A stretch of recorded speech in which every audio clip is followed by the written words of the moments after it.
What's up, guys? So you read the title, and it is completely ridiculous. This is a man who purposely crashed a plane just to get views on YouTube. Crashing a plane intentionally, it's been done before. The bad news is he wasn't in the plane when it crashed. Instinctually, you want to criticize this guy, put him down, but there's context to everything. I'm going to go easy on him and try to understand him and what led to him doing this. Let's just start from the beginning. This Trevor Jacob started off making stunt videos. If I could compare it to anything, I'd say he's like a less likable version of Bam Margera. There's a lot of daredevils out there doing deadly stunts. Sometimes they're even more extreme than Jackass. Trevor obviously didn't become the next Jackass because he doesn't have much charisma. Anyway, this dude became a professional snowboarder. Now, how much did these guys get paid? Well, they get a case of Monster and an X Games groupie that'll maybe cook them breakfast in the morning. These fools do make like six figures, barely enough to afford a winter pass, and Trevor was living good. He eventually made it to the Winter Olympics in 2014, where he competed for men's snowboard cross. Did he get the medal? Fool finished in 9th place. His father was disappointed. This dude named Pierre, he got the gold, and Trevor's father told him, "I wish Pierre was my son." I mean, that's probably what his dad said. Trevor was young, he was only 20 I think, so he still had a chance to come back and get a medal. He competed in 3 different X Games, not doing too well, getting in 5th place. This fool needed to work harder, practice more, maybe experiment with steroids, but fool kept falling and hitting his head. He had over 20 concussions within a year. Just stop being a bitch, get on the chairlift, and go down that hill again. I mean, how badly do you want this case of Monster? He ended up not returning to the Olympics because he had too many concussions. Obviously, Trevor doesn't love his country. I mean, concussions might give you brain damage, but worst case scenario, he transfers to the Special Olympics. Trevor would eventually focus on uploading YouTube videos. He made pranks that were staged, fake reactions,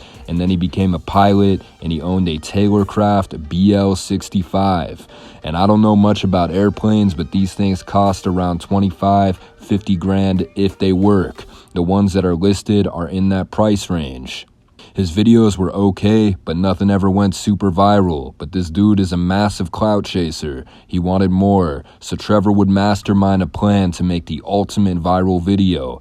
Just like his previous videos, it's a complete fabrication. It's a trick. He gets on the plane and brings his friend's ashes. Now those aren't actually ashes, it's Gatorade powder mixed with speed.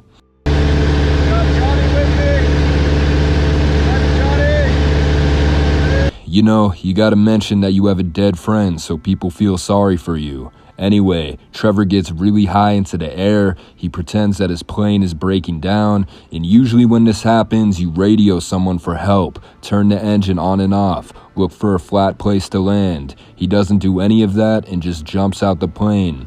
And he had a parachute on the whole time, making it obvious that it was his plan to jump out. If he wanted to make it believable, he should have not brought the parachute and just jump out. This was all for YouTube views. He crashed a $50,000 plane so he can make $9,000 worth of ad revenue, which obviously won't cover the cost of the plane. Take DB Cooper. He hijacked the plane, got $200,000 for ransom, and then he parachuted into the woods. This guy is just like DB Cooper, but with autism, thinking he can get away with intentionally crashing a plane and thinking that he's going to make his money back. First of all, purposely crashing a plane, I don't have to explain why that's wrong. He should be charged with conspiracy to kill 3,000 people. It's a small plane, but it could still create a lot of damage. Second off, you don't have to actually crash it. You could have just had another pilot hide in the back seat, and then once you jump out, the other guy will fly the plane to safety. You'll get your views, and you won't have to go to prison. Trevor attempted to destroy the evidence. He used a helicopter to collect pieces of the plane and destroy them, dispose of them in different dumpsters. He recently admitted to fabricating the whole thing, and now he's going to go to jail for 20 years. Anyway, I hope he enjoys prison. I'm out.